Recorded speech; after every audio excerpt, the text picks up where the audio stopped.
right, here we go. Okay, so this is my new podcast. I'm introducing you guys to the Stacy Rios podcast, where we will interview people. Want to get together with some of the hottest artists in the Modesto area. And right now with me, I got Hyde. Is that how we say it? Hyde. Is that how we say it? Is that how we say it? I want you to pronounce for the people. That's how we say it. That's how we say Hyde. Okay. Yeah. All right, man. How you feeling? How you doing? I'm good. How are you? I'm good. I'm pretty stoked to be here. Yeah, I'm stoked to have you, dude. Thank you. So, how long have we known each other for? Ever. Yes, that is an accurate description on a of our relationship. on a scale of like accurate time, ever is the length of time. I don't think that accurately describes us because it's not long enough, huh? No. Okay. Just that. Never mind. Okay, so to really answer the question, so I was gonna say probably like. Well, let's see. Hold on. I'm 147. Uh-huh. I know I only look like I'm 25, but I'm just a little bit over 130. Yeah. So high school. So back in like 18.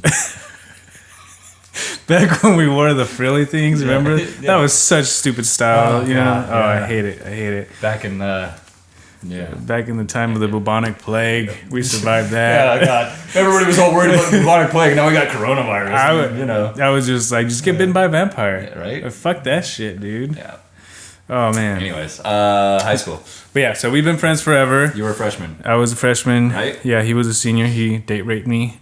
It was a great time, actually. That also happened last week. So it wasn't that long ago. Well, you know, when you live this long. Right. Once a week, right? Yeah, man. So what are your plans? What do you got going on?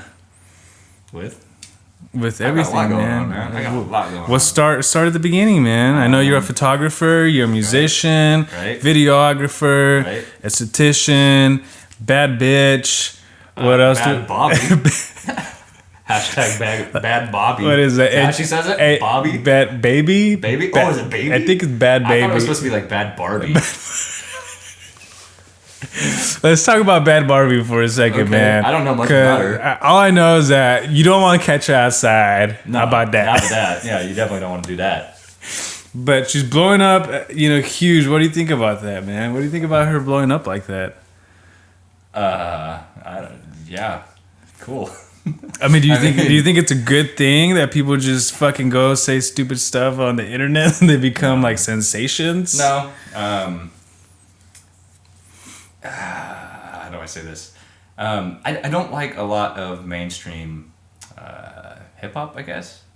Yeah. And the reason for that is I just feel like it's God, this is probably gonna get me so much like crap, but I'm sorry, we can edit it out. Well, no, yeah, I know, right? I don't even mean that. I just mean to answer the question. I just feel like a lot of it is just pushing ignorance on youth. Yeah, I agree. Yeah. You listen to a lot of these people and the way that they talk, and then I see these people on Instagram or Facebook or whatever, and the way that they're like replicating a lot of those rappers or artists. And I'm not just saying it's just rapping artists, but I mean you look at her for example, and you're listening to the verbiage and the ways that she's using words, and it just sounds so ignorant, It is, but it's cool, Well, it sells, man. It's catchy, But why does it sell?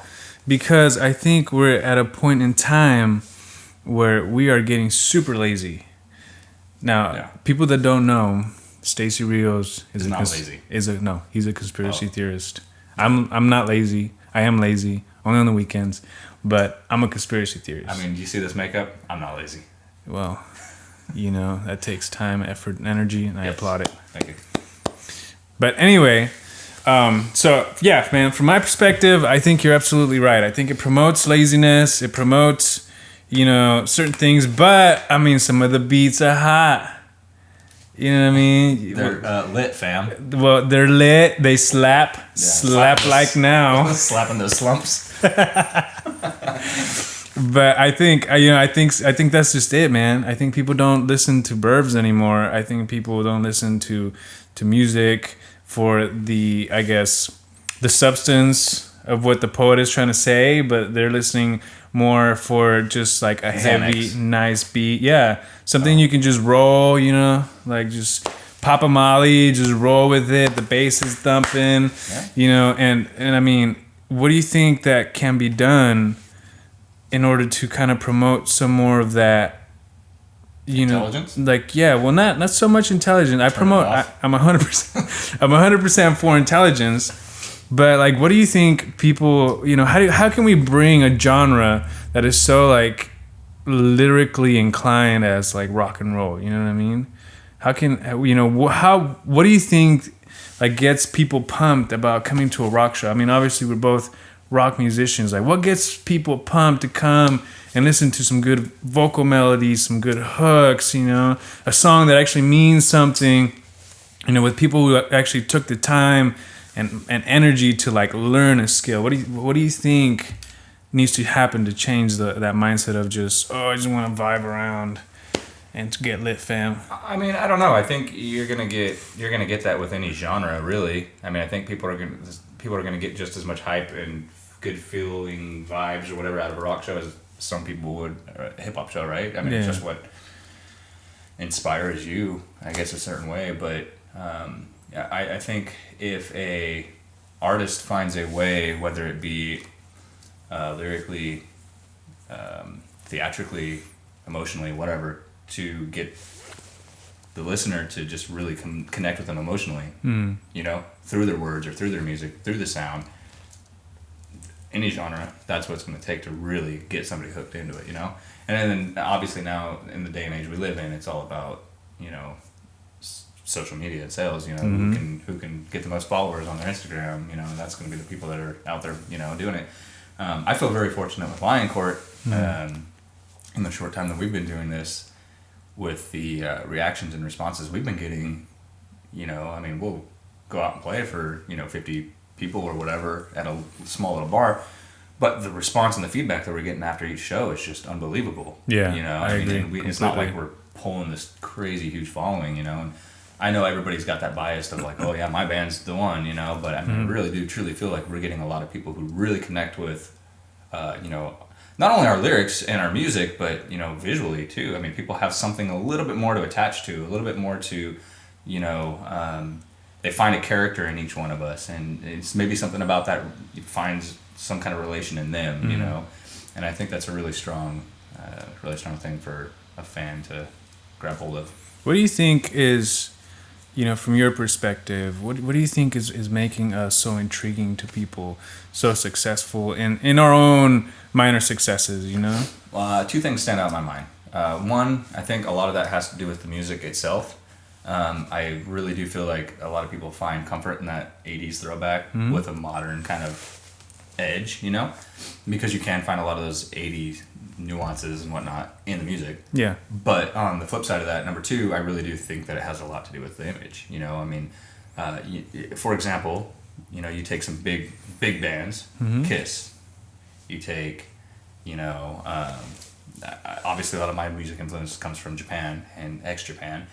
But you look at all these bands, Black Veil Brides, whatever, Motley Crue, a lot of these big bands had more than just dudes up there in board shorts and t-shirts. Yeah. And not to say that you're not going to get anywhere like that. Obviously bands do, but I think for us coming out as such a new band with something more than just good music, we have theatrics, we have not a whole lot, but we have some slight choreography, I mean, there's something more than just good music. Yeah. And I think a lot of people really enjoy that. And then our social media presence as well. I mean, it's little in comparison to a lot, but there's a really good consistency with what we've done on stage and on our social medias that people are really grabbing hold of. Cool, man. I think. So I think personally that when you go when you go to a show, for me, right, it's got to be an experience. It's a religious experience. A religious experience, and I think that's what people are looking for. They're looking for some sort of religion. Zuluism is open for. Yes, it is. It's got a huge doctrine. We'll go into Zuluism a little bit more, okay. But so I think that people just want to hang out. And they want to go and see a show, hang out with friends, and then, have an experience, and then let people, just kind of flow with what you're trying to do, you know, and I think that is lost a lot of the times in local bands. You know, you go and you want to see something that's not just gonna sound the same as everybody else. Right. You know, you go see, you know, somebody, you know, struck a chord, and everybody has struck the chord, but how can you struck that chord differently in a well, literal? How can you struck that chord? Yeah. See, in a literal and in a musical sense. Yeah, hashtag struck that chord. Yeah, hashtag we're not gonna trend that, but we will want to one day. We will. But yeah, man. So having said that, I guess we can go into a little bit more of like what you do and what you're representing, and maybe tell us some about your work, what's coming up, what do you got going on, what are you most excited for about 2020? Well, this year for me, just outside of the music, you know, I've been like you mentioned earlier, I'm a photographer, so I've been booking some work. I'm leaving for Washington in 2 weeks, so my birthday's February 11th. Some pretty gifts. If anybody wants to, we'll post the Amazon wish list on the description. I will surely make one. And you guys can hook him up. Hook my boy up. There you go. After that, the 16th, I'm leaving for Washington. I'm going to go do some work up there. I'll be up there for 2 weeks. I come back I come back in February, but then March we have 2 shows, Lioncourt. And then in April, I'm supposed to be going and doing some work in San Antonio, Texas. Oh, right on. More photography, possibly a music video. Sweet. And then, you know, throughout the rest of the year, I've got some other stuff. But and then Mike Club of Resistance Media, and I started up a YouTube channel, which has been actually going fairly well. So we can put some links to that or something if you want. Yeah, we'll put some links in the description. And we've been doing some really cool stuff with that too. We've been just playing around with like some different cinematic ideas. You know, we just did that video for video and photo shoot for Voyage air guitar. Yeah. That was really cool. And those guitars, man, I mean, they're all acoustic. Well, actually, no, they have electric guitars as well. They do. I didn't know that until just recently, but okay, they're foldable. You know, so like, you unscrew the back of the neck, and it folds over into itself, and then it's just super compact. I mean, it's like that big, you know, I mean, whatever. Yeah. And it stays completely in tune when you after you assemble it it back, screw it back in, and it's completely in tune. Okay. So I was pretty blown away with just getting to play with those yesterday. And I'm kind of a fan, so I might be I'm actually in talks with them after doing the work for them that they might be giving me a couple or a guitar or whatever. Anyway, so yeah, our YouTube channel has been full of, you know, doing that kind of stuff. You know, we've done some work for some local businesses, and so I'm really excited about all that. We have a lot of fun with it. That's great, man. It's cool to be able to take our separate businesses, you know, because he's got Resistance Media, and I've got my Hyde Photography. Yeah. And it's cool to be able to take our separate businesses and kind of blend our work together into one thing that's not really a business, but show everybody what we can do when we come together, you know. And we do a lot of work together. You know, sometimes we'll hire each other for different work, you know. A lot of photographers will hire another to kind of you know, help them out or whatever, but being able to bring this YouTube channel together and let everybody see our individual personalities and our individual work come together in a collaboration is really exciting. Cool. So let's talk a little bit more about Hyde, though. That's what I want to know. Like, you know, what inspires your look? What inspires, you know, because I think that's what people want to see. Like, they want to know more about you. At least people who know you, you know, you're a sensation on Instagram.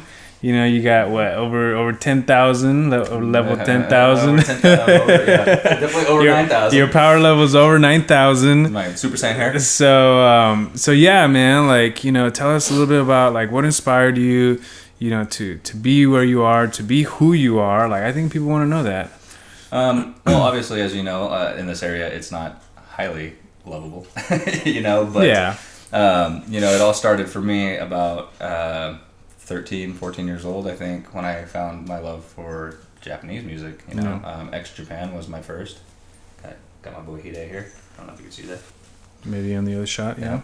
But the whole visual kei movement, you know, a lot of people, you know, obviously here don't know about Japanese style and everything. So when they see me, it's, oh, you're goth, or oh, you're emo, or whatever. And visual kei is so much more than that. You know, I think it's so much more than that. But just to go along with it, when people are like, "Are you goth?" I'm like, "Yeah, okay, sure." Yeah, no, I mean, whatever, like. Yeah. But if you look at a lot of those Japanese bands, the visual kei, it's always really kind of flamboyant, a lot of makeup, So you mentioned X Japan. Mm-hmm. So who else would you, if somebody's watching this and want to look some of these bands up? Well, from like the starting of visual kei, God, you had like Duran Gray, Malice Miser. God, there's so many of them. But you could see it transforming, and kind of still going into like the new visual kei bands like Dataroma, Mejibre, Dim Lim, and there's a lot of bands, Yeah, 100%. But again, you're gonna see a lot of that feminism, not feminism, but like flamboyant kind of, really makeup. A lot of Japanese men in music kind of look like women, you know what I mean? And that's a thing that here a lot of American people or around the world, I'm sure, don't really understand, especially in our area where it's a lot more conservative, people don't really like it a whole lot. I think they're starting to open up now. I guess, talking about this movement, I think it'd be really interesting, if maybe you can explain why the appeal to, from these bands' perspective, like what made them try to go that route. Now we know, at least from my personal experience, like X Japan are the OGs. Yes. Right? Those guys. The founders of visual kei. Yeah, they were the openers, and I know that, in their mind and in their mindset, they were like, we want to have the flamboyant hair because we want it to resemble waterfalls, right? Now, from there, it evolved into this whole thing. So what do you think is the reason that a lot of these bands adopt this style and that they like that? What do you think they're trying to convey to people? Well, I think it all kind of comes down to the same thing. I think they want to...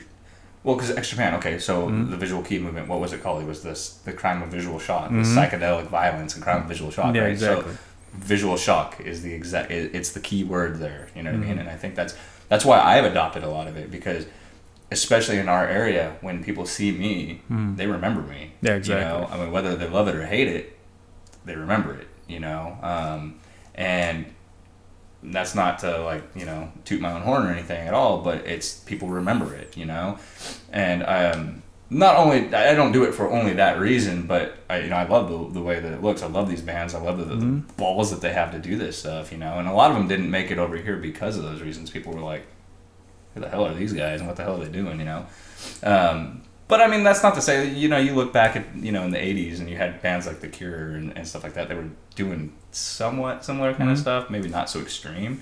But, so it's not to say that it couldn't be done or whatever. But I think those bands then did it for that reason, to get that the shock value and get people. I mean, in Japan, it was like a no-no, though. I mean, when X Japan came out, people were like, no, this is like, just like people here would be like, that's the devil's music. Exactly. But it's all the same, and it's a big reason why I really wanted to see Lioncourt take that kind of transformation as well, is because we have good music, we have good stage presence, we have all the good lyrics or whatever, but what more can we give people? Exactly. And I wanted to bring my sense of that visual kei into my look. I mean, I've been doing this forever, but I really wanted to see, even in Pain and Chaos, I mean, I was the only one that. It's like I was like the sore thumb in that band, Yeah. And I was really glad when Lioncourt agreed that it would be a good move for us, because I feel like it gives us all a character. It gives us all that sense of visual shock. Yeah, I agree with that. So that being said, in Lioncourt, talk to us a little bit about your gear. I think people want to know a little bit about what you play and why you play that, and what gravity. When you pick up a guitar and you play it, like what moves you. What really turns you on, when it comes to that? Oh, when it comes to that. Okay. We'll keep it PG for now, but I mean, sky's the limit. Sky's the limit. I don't know Sky. Well, she has a limit. Well, I'm bound and determined to find it. So I actually recently just kind of shifted gear. I mean, I was really happy with my Hughes and Kettner setup, but it was just too much to look around, Yeah. So I recently switched over to a Headrush pedal board, and I am in love with that thing. #Headrush. Headrush. Link in the description. Yeah, make sure you put their link. Headrush FX on Instagram or whatever. Anyways, okay. Headrush pedal board. I really, really love that. It's so versatile. I've got I mean, I'm gonna start. Actually, I'm gonna name her Sky because there's just like no limits. There's no limit. You know what I mean? There you go. Like you can do anything on that. We'll have it engraved. Yeah. There you go. Do it. Yeah. Okay. Sky. Hashtag baby Sky. And then I just recently got a signature custom Halo guitar. Okay. And at first, I was a little unsure about it, not due to really anything that they did, other than the fact of once I installed that, I had that hip shot bridge installed, I didn't realize it was going to make the neck a little wider. Okay. So when I got the guitar, I was absolutely in love with it. It's beautiful. I designed the thing from scratch, exactly the way I wanted, and they nailed it. And I was really happy with it. It's freaking gorgeous. But when I picked it up and played, that neck was a little too thick for me, you know? So it took me a little bit of time to get used to it, and now it's like flawless, man. I wouldn't change it, you know? But I did switch. I mean, I still run my ESP. I have an ESP Standard Japanese edition. Or ESP Standard 2, I think is what it is. And it's purple, of course. Yeah. You know? So can you tell us your favorite color? Yeah. Green. As you can tell, we changed the background lights to purple to suit this guy. He's the guy today, and figured we catered to him. So the vampire in purple. The vampire in purple, man. So over the last 300 years, you said, or you said you were 147. 147. What is one of the craziest things you've ever seen, man? The bubonic plague. Was that even 147 years ago? I don't know, man. Wasn't that like in the 1700s? I think it was a little bit further back. We weren't alive for that. Yeah. Well, that was like my first life. Well, we won't talk about that. Well, we'll go into past lives. But yeah, man, what is something that has stood out to you in your life? Like the craziest thing I've seen? Yeah, like what is the craziest thing? Are we allowed to talk seen? about that? It's the internet. Can we talk about whatever we want? I mean, I don't know. I mean, I've got one in mind, but it's pretty gnarly. Is it gory? Although I did see something pretty gnarly today that was gory too. See? Yeah. I mean, just let it go, man. Whatever. We don't care. Yeah, fuck it. Well, do you want both of them now? Because I mean, I got a gory one too. Yeah, give it all to me, man. Fuck it. Give me what you got. Give me what you got, baby. I saw a video accidentally of a rapist getting his area eaten by a pit bull. His dick. He got his dick. The whole thing, like the whole area. His balls. All of it. All of it just getting gone ripped off by a pit bull. It was pretty gnarly. Ooh. Like I didn't want to watch it. Why would you watch that, man? Somebody sent it to me and I was like, oh, what's this? And I was like, oh, what God. What kind of friends do you have? Not good ones, apparently. But yeah, like the whole area was just getting eaten by a dog. Oof, okay. Yeah, it was pretty gnarly. Mm-hmm. Yeah, so that's definitely on the top of my gnarliest shit. Yeah, no, that's definitely. Imagine that is at the top of the gnarliest things I've imagined so far. But when you ask me the craziest thing I've seen, I mean, I do recall, and I don't know if you were there. I don't think you were. Steel Panther show. Drunk chick on stage. Drumstick involved. Do I need to go further with this? Hold on. Let me take a guess. Drumstick and the cooter. Drumstick right in it. Ooh. Yeah. Ooh. Ouch. Yeah, she was having fun with herself on stage. Yeah. Like, did she go up and take like sticks? By the way, shout out to Steel Panther. Yeah. Oh yeah, Steel Panther. Steel Panther, Sticks, Satchel, Michael Starr, Lexi Fox. Can't forget any of those guys. No. Good dudes. But yeah, so did she go up there and grab the stick? If I recall correctly, she got on stage extremely drunk, dancing. You know, of course, they love that kind of stuff. 100%, yeah. And I do remember. I don't remember how she acquired the stick. I don't know if he gave it to her or if she took it, but she was drunk and. So she did it to herself. Oh yeah. Oh. Well, yeah, they weren't raping her on stage. Well, I'm not saying rape. I'm just saying like, you know, she was so drunk. She was very happily. Did she require a little bit of assistance? No. That's all I'm trying to say. I don't know if she wanted any assistance. She was having a field day up there. Wow. Yeah. So yeah, those are two of my I've seen some. They're up there. Yeah, they're up there, man. Oh, we weren't in sync. Okay, ready? One. No, we were like Backstreet Boys. All right. We're leaving that in there. That's a good thumbnail. It's like watching a horror movie. So we just talked about like the craziest things you have seen. Yeah. What's the craziest thing you've seen? Oh man, I can interview you now. Oh wow, this is not how it works, man. Oh, okay. You're taking my job. I guess you. Okay. All right. Craziest thing I've seen.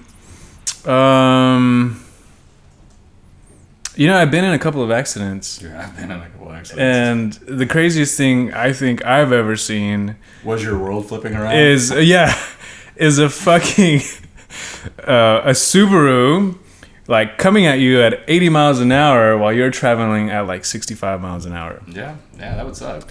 You know, that is pretty scary, I think. You know, I concur. I was a heathen and I prayed to all the gods. Yeah. Because I was like, one of you motherfuckers gonna save my ass, and one of them did. Yeah, one of them. Thanks, so Buddha, Cthulhu, Buddha. whoever. I don't know how we do it, but I think it's like this. I don't want to offend anybody, but I mean, we tried. We love all religions. Yes, even the non-religious. Even the non-religious, even the agnostics. But yeah, anyway. Agnostic. Agnostic? Agnostic. Agnostic. No, eggnog-stick. Agnostic. Yeah, like you worship eggnog. I thought you meant eggnog on a stick. How would you do that? I don't know. It's a liquid. I don't know, It man. would be a very little amount of eggnog. You freeze it. Oh, like an eggnog popsicle. Eggnog popsicle. Eggnog on a stick. Hot dog on a stick. Eat your heart out. Meet eggnog on a stick. Drink That's right. your heart out. Bam. All right. But yeah, I think that's up there for me, man. That's The eggnog?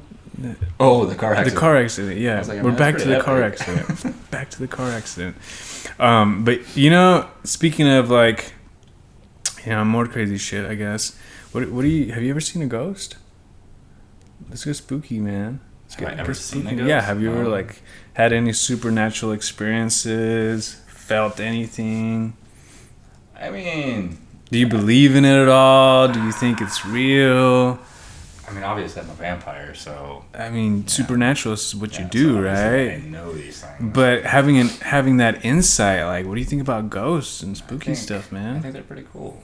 I don't know. I think the idea of them is pretty cool. Okay. You know? So you never had any experience, anything like that? You know, I mean, I had a really trippy experience with the Ouija board one time. Oh, okay. Tell us about that. That was Yeah. kind of wild. So my mom moved into a house, Mm-hmm. and it was a brand new house. Like nobody had lived in there yet at all. Like Mm-hmm. it was brand spanking new. Okay. And me and a buddy of mine took a Ouija board in there because we thought, hey, this would be cool. I don't even know why that was like the only thing that we took into this house. Like, we just had a Ouija Where'd board. you procure this Ouija board? It was in my car for some reason. You had it. You just I drove around Yeah. with the Yeah, the just in Ouija case I was board? like lost. You know, we didn't have GPS back then, so I used to just Ouija around. Like, hey, is anybody there? Like, can you tell me how to get to the nearest McDonald's? You had McDonald's back then? I own this Well, I mean, McDonald's. Yeah. Yeah, it was, All right, continue. Brand new It was house. Lord McDonald's.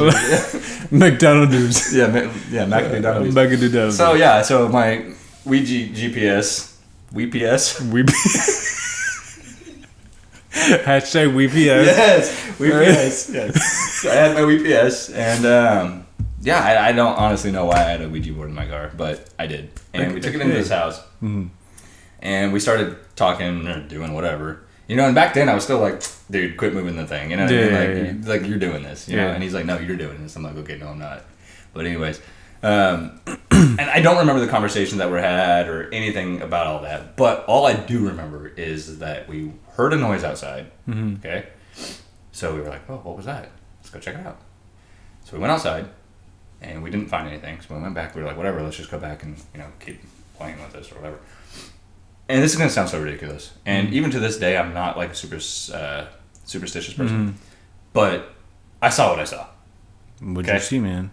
I saw what I saw. What did you see? I don't want to say it was blood, but there was red splatter up the wall on the other side of this Ouija board in Really? a closet that nobody has been in. Ooh, that's chilling. I got the goosebumps. Like, and people would be like, yeah, you're making this up. No, I'm not. Okay? Did you guys have to clean it up? No, It disappeared? it was gone.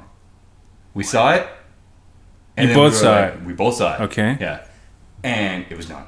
Like, it was just gone. Ooh, that's creepy, Yeah. man. I mean, it was definitely something to be like, what? So have you ever played with a Ouija board since? Oh, yeah, for sure. Yeah. See more blood? No, nothing else ever like that has ever happened. Yeah, no. yeah. But I mean, I haven't in years, but I still have one. You have one? Yeah, it's in my car. Oh, let's get it, How do you think I man. got here today? Oh, God. WePS? Take me to Marco's house. Take me to Stacy's house. WePS? Yeah. And it was just like, turn left here. Damn. Does that mean my phone has a WePS? If not, we should make that app. Dude, I think we should. I'm definitely patenting. The WPS. Patenting. Patenting. I'm gonna get a patent on that. You're gonna patent that. Yeah. Pat. I can see it now, man. It could be like the little, what do you call it, eyelet, and it'll just like planchette. Yeah, Is it not plantation. Planchette. You know how long they would have to tell you in advance? It's like INONEMILETURN. No. LEFT. This is how you're like, dude, I've like passed that road like 6 miles ago. No, okay, well, we have to make it intuitive, man. We'll have the planchette, right? I think it's something like this. I don't know. It's upside down heart. Love all y'all. #love. And then it'll just be like a compass, and then all of a sudden it'll just point to make a left. It won't tell you. Like, e-brake that thing or what? It won't tell you where you're making a left. It'll just go like this. I think it'd be easier to just be like, because it's got the yes and the no. It'd just be like, do I turn left up here? Yes. No. Okay. Oh, I was supposed to turn right. I didn't ask the right question. So I mean, there's still room for error. I mean, I'm for it, 100%. I'm for it. I like this GPS. Yeah, it's O-U-I-P-S. WPS. Okay, it's French. Sure. Is that what Ouija is? Ouija? Ouija. It's Ouija, right? Yeah. Well, the history of the Ouija, right? No. I don't even know what the hell a Ouija is. So the Ouija board was originally intended for couples to be alone and play together. So that way you could just be like, hey, hey girl, you want to come to my house, see my Ouija board, and then y'all put your hands on top of each other, right? Okay. And then you're all like holding hands. So it's like 7 minutes in heaven. It's like 7 minutes in heaven. And then you say like, oh yeah, do you want to have some fun with me? Yes or no? And then the dude be like, yeah. So, feel me? Oh, that's not me moving it. Did you feel me? Is that how they found out that the spirits were doing this? Yeah. They're like, that's not me moving it, That's... Yeah. Ooh, the spirit says, give me a blowjob. Okay. Blowjob. I'm going to have to try that one later. You know what I mean? Like, oh, we got to do it in the dark closet, girl. We can't have nobody bothering us. And then like, oh, this is take your shirt off. I like these spirits. See? Yeah. See? Little ghost buddies. Because back in those days, people were a little bit more like, oh, boys and girls can't hang out, can't hold hands, chastity belts. Well, you had... Never mind. I was gonna make a Catholic... I was going to make a Catholic joke. Yeah. Let's not. Let's not go there. But yeah, like it would be kind of, people were a little bit more traditional. Ain't nobody want into that. And so, yeah, man, that's the history of the Ouija board. That was the intention behind it. So any last thing you want to leave us? Anything you want us to know? What's coming up for you, man? Any dates we should look out for? I thought we were going on a date. Well, yeah, after this. Look out for that one. We will have more content for that. Yeah. Weren't you going to go shoot a porno or something? I am now. Okay. Now that we got that figured out. Woo. Ouija board says yes. Yo, wait, where is it? All right, man. Isn't this the bedroom? Isn't this casting couch? Wait a minute. Joke's on me. I'm on casting couch. Damn it. All right, I'll show you a nipple. How about that? Just give it to him. Zoom. Can we zoom into this? I don't know. Maybe. I'm going to do it in post. But anyway, okay. So any dates you want to share with us? Anything cool going on? Well, March 7th. March 7th and the 28th. We have a show at Toots Tavern. Toots. Yeah. One of our fans requested us, and we do. Oh, it's a birthday party. Yeah. Yeah. We're playing a birthday. It's a 7-year-old birthday party? Yeah, I think she's 7. We're playing in the bounce house? Barbie themed. And we love like Barbie, right? I'm like the goth Barbie. He is gonna play the role of the goth Barbie. Yeah, do they have one of those? I'll be the brats. They should. The brats. I think that's what they're called, the brats. Okay. Oh, the monsters. I think the monsters are the girl Barbie. Anyways, so Toots Tavern. That's in Crockett, California. Mm-hmm. March 7th. So if you live nearby, come check us out. Yeah, March 7th. And then March 28th. 28th. We're doing In Manteca. Yeah, but there's not a whole lot of information on that yet. Not yet. We will get more as we come. Stay tuned to our Instagrams. At Hyde. Or is it at Bokuwa Hyde? Yeah, I've got two. So my personal one's at Bokuwa Hyde, BOKUWAHYDE, link down below. And Hyde.lc, which is my Lioncourt official page. Yeah. But also on lioncourtofficial.com, we've got all that information as well. So we will keep all that updated. Cool, man. Well, thank you for coming over. Thank you for being my first real friend. I love you, buddy. I love you too, man. Thanks, man. All right, stay tuned for more, guys. We'll check you later.